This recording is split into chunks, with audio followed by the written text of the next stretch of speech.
ఆయన రాకముందు పరిస్థితి ఎలా ఉండేదంటే భయంకరమైన పరిస్థితి.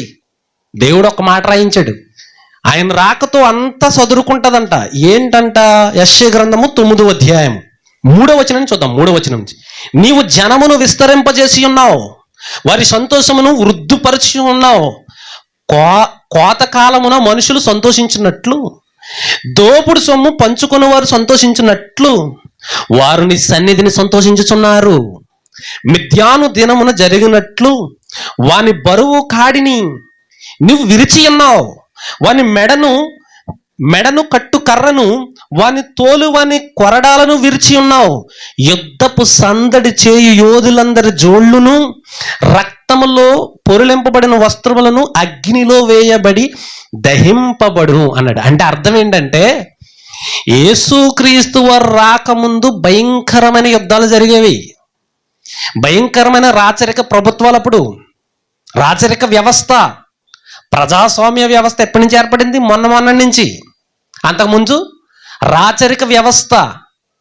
ఏ దేశం అయితే గొప్పగా ఉందో, ఏ రాజు అయితే బలంగా ఉన్నాడో, ఏ రాజు దగ్గర అయితే బలమైన సమూహం ఉందో వాడే గెలిచేటాడు. ఓ మాదిరి రాజు ఓడిపోవలసిందే. ఈ రాజ్యం మీదకి ఆ రాజ్యం వచ్చి యుద్ధం చేయడం, ఈ రాజ్యాన్ని ఆ రాజ్యం దోచుకోవడం.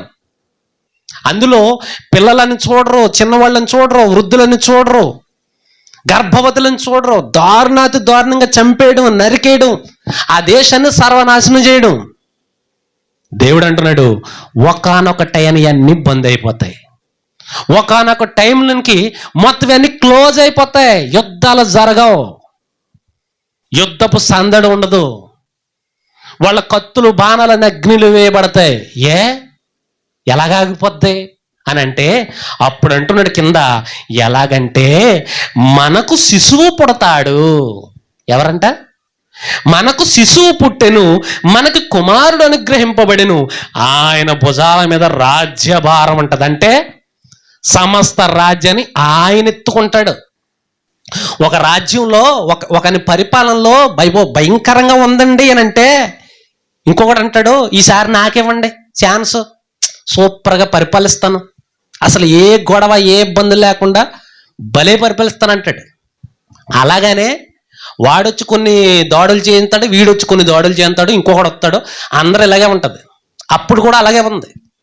కానీ దేవుడు అంటున్నాడు ఇక్కడ, మనకొక శిశువు, మీకొక శిశువు పుట్టబోతున్నాడు, అసలు రాజ్య భారం అంతా ఆయన ఎత్తుకుంటాడు భుజం మీద, ఆయన పరిపాలన తీసుకుంటాడు, ఆయన పగ్గాలు చేపడతాడు, ఆయన బరిలోకి దిగుతాడు. మెయిన్ అది, ఆయన బరిలోకి దిగుతాడు.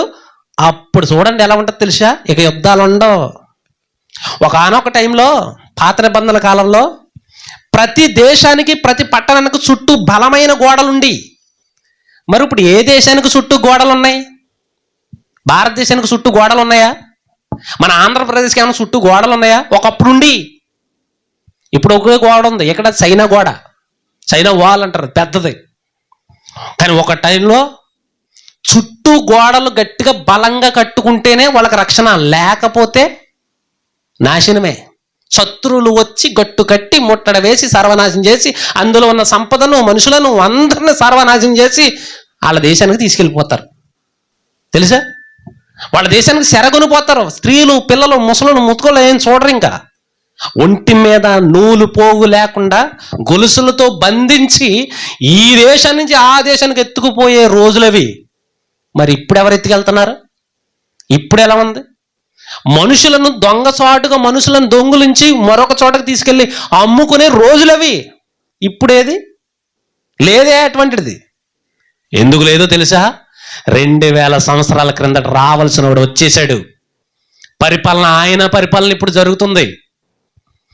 మహానుభావుడు పరలోకమందుండే ఆయన చేపట్టాడు పరిపాలన.